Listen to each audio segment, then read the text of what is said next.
कुंभ क्यों लगता है, 12 वर्ष में एक बार क्यों आता है, इसका भी विज्ञान में आपको बताऊं। देखिए, विज्ञान साइंटिस्टों को, वैज्ञानिकों को आज पता चला कि बृहस्पति का चक्कर 12 वर्षों का होता है। हमारे ऋषि मुनियों को हजारों साल पहले पता लग गया कि जब बृहस्पति का एक चक्कर पूरा होता है, बृहस्पति की एक परिक्रमा जब पूरी होती है तो 12 वर्ष में पूरी होती है, और जब एक परिक्रमा बृहस्पति जी की पूरी होती है तब हमारे यहाँ एक कुंभ का आयोजन होता है 12 वर्ष में एक बार। दुनिया आज जानती है, ग्रह नक्षत्रों के बारे में आज बातें करती है। हमारे यहाँ पहले से कितना साइंटिफिक रहा है हमारा सनातन धर्म। हजारों साल से ये परंपरा चली आ रही है। जानते हैं कुंभ का मेला कब से चला आ रहा है? जब समुद्र मंथन हुआ, और समुद्र मंथन से जब सबसे पहले अमृत, सबसे अंत में अमृत निकला, तो उस अमृत की वो कुछ बूंदें आकर के 4 स्थानों पर गिरी। उन 4 स्थानों में एक स्थान है प्रयागराज। जब प्रयागराज जी में अमृत की बूंदें गिरी तो यहां पर अमृत की बूंदें इसी माह में, इसी समय पर वह बूंदें जब आकर गिरी, तब से लेकर आज तक उसी तिथि पर, उसी समय पर कुंभ का मेला लगाया जाता है। और कुंभ के मेले में हम सब दरस परस करते हैं गंगा मैया का, संगम का, क्योंकि कहा जाता है कि वो अमृत की जो बूंदें हैं, वह अमृत की बूंदें कहाँ हैं? आज भी वह अमृत की बूंदें हम सबके भीतर अमरता भर रही हैं। कौन सी अमरता? आज तक कौन व्यक्ति अमर हुआ? देखो, इस पूरे कथाक्रम को मैं आपको बहुत सहजता और सरलता से समझाऊं तो बहुत प्रेम से समझना पड़ेगा समुद्र मंथन को। अच्छा, एक बात बताओ, जब समुद्र मंथन हुआ तो सबसे पहले क्या निकला? अमृत निकला कि विष निकला? क्या निकला? पहले निकला विष, आखिरी में निकला अमृत। जब आखिरी में अमृत निकला तो क्या हुआ जानते हैं? आखिरी में अमृत जब निकला तो आखिरी में अमृत निकला ना, पहले क्या निकला? विष। इसका अर्थ है कि जो प्रयागराज में कुंभ लगता है, ये समाज को यह मैसेज देता है कि कुंभ का मेला अमृत की बूंदों के कारण मनाया जाता है, लेकिन इस अमृत की बूंदों तक पहुंचने के लिए पहले आपको उस विष से भी तो गुजरना पड़ेगा। कौन सा विष? जीवन में जब कठिनाई आए, जीवन में जब समस्याएं आए तो घबराना मत, क्योंकि उन कठिनाइयों के बाद, उन समस्याओं के बाद कामयाबी का अमृत भी आने वाला है। तो अमृत आखिरी में, विष पहले। आप किसी भी काम की शुरुआत करिए, पहले क्या निकलता है? पहले आपको बुराइयां मिलती हैं। आप बिजनेस करेंगे तो पहले असफलताएं मिलेंगी। आप पहले कुछ बड़ा सोचेंगे तो समाज कहेगा कि तुमसे ना हो पाएगा, समाज आपको कहेगा कि तुम्हारे बस का नहीं है। मतलब हर किसी अच्छे कार्य में सबसे पहले विष ही निकलता है। क्या निकलता है? पहले विष निकलता है, आखिरी में क्या निकलता है?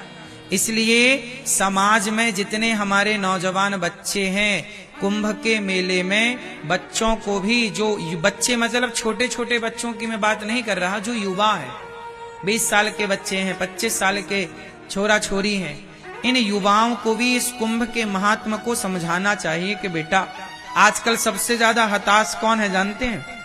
युवा, जवान। जो आज के जवान बच्चे हैं ना, यदि ये जरा सा फेल हो जाएं, जरा नंबर कम आ जाएं, जरा से इनकी कोई तरक्की में, कोई आगे कामयाबी में जरा सी बाधा आ जाए तो आजकल के बच्चे रोने लग जाते हैं। एग्जाम देने के बाद जब नंबर सही नहीं आते तो आपने देखा होगा कुछ बच्चे आत्महत्या कर लेते हैं। कर लेते कि नहीं? 10वीं का परिणाम अच्छा नहीं आया, 12वीं का रिजल्ट अच्छा नहीं आया, कुछ बच्चे आत्महत्या कर लेते हैं। हाँ या ना? क्यों कर लेते हैं? क्योंकि आप लोगों ने उन्हें ये नहीं बताया कि बेटा, आज यदि असफलता मिली है तो असफलता से घबराना नहीं चाहिए। आज असफलता मिली है तो प्रयास करते रहिए, कल कामयाबी भी तो मिलेगी, सफलताएं भी तो मिलेंगी। उस सफलता का सूचक है ये कुंभ। ये प्रयागराज। भाई समुद्र मंथन हुआ था सतयुग में, आज चल रहा है कलयुग। इसके बीच में हजारों साल लाखों वर्ष बीत गए, लगभग हैं, हजारों वर्ष बीत गए, कितनी सदियां बीत गईं, कितना कुछ बीत गया। आज तक ये कुंभ का सिलसिला चल रहा है। तो समाज को यही तो बताया जा रहा है कि बेटा यदि असफलता आई तो असफलता को ग्रहण किसने किया? जब समुद्र मंथन से जहर निकला तो किसने पिया? बोलो मेरी मां, किसने पिया?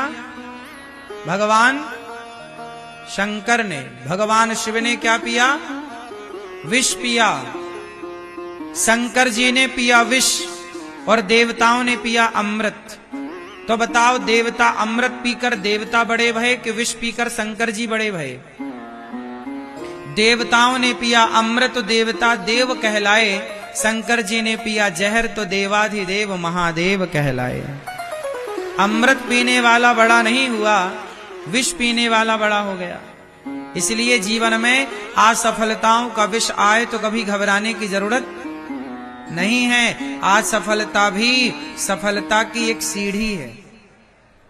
असफलता भी सफलता की एक सीढ़ी है। इसलिए ये हमारा जो प्रयाग है, हमारा ये जो कुंभ का मेला है, कुंभ का मतलब होता है घड़ा, घड़े से छलकी हुई बूंदे अमृत की। अच्छा घड़ा, अच्छा ये बताओ, आपका शरीर भी तो एक घड़ा है? बोलो हां कि ना? अच्छा, आपके शरीर में यदि आपका शरीर एक घड़ा है, उदाहरण मान लो शरीर हमारा घड़ा है। अच्छा, आपका जो मस्तक है, सिर है, ये भी तो घड़े के आकार का है, नहीं है? अच्छा ये बताओ कि आपके शरीर में कितने छिद्र हैं, कितने छेद हैं? बोलो। नवद्वारे पुरे देही, कितने छिद्र हैं? वैसे तो रोम छिद्र करोड़ों हैं, बहुत हैं, लेकिन जो मुख्य छिद्र हैं वह 9 हैं। हमारे शरीर में कितने छेद हैं? 9। 2 आंख, 2 नाक, 2 कान, 1 मुंह, कितना हुआ? हो गए 7। 1 मूत्र द्वार और 1 मल द्वार, टोटल 9। 9 द्वार का ये शरीर है। अच्छा मुझे एक बात बताओ कि एक घड़ा है और उस घड़े में 9 छेद हैं, और 9 छेद वाले घड़े में यदि पानी भरना है तो बताओ कैसे पानी भरेंगे? मैया आप बताओ। हैं? एक घड़ा है आपके हाथ में, माना कि उसमें 9 छेद हैं, अब पानी भरना है, बताओ कैसे भरेंगे? गंगा जी का जल भरना है, कैसे भरेंगे बताओ? कैसे मेरी मां? मैया आप बताओ कैसे भरेंगे? हैं?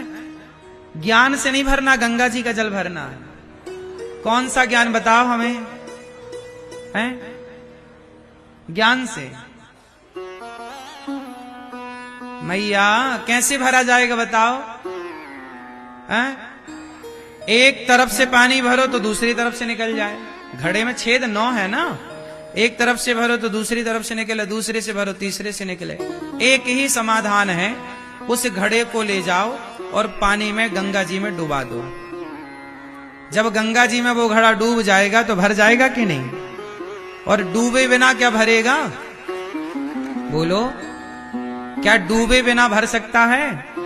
उसी तरह हमारा शरीर है एक घड़ा, और इस घड़े में भरना है सत्संग का जल, ज्ञान का जल। अब हम लोग कथाएं सुनते हैं और सुन करके घर जाते जाते छेद बहुत है ना, तो बह जाती है कथा। इस कान से सुनी तो उस कान से कथा निकल गई, इस कान से सुना ज्ञान, उस कान से ज्ञान निकल गया, सारा ज्ञान बह जाता है। तो क्या करें कि ज्ञान भरा रहे? बोले हम अपने आप को सत्संग के जल में अपने आप को डुबा दें, भक्ति मय बना दें, अपने आप को डुबा दीजिए सत्संग के जल में अपने आप को। जब आप डूब जाएंगे तो आप भर जाएंगे भक्ति से, ज्ञान से, वैराग्य से।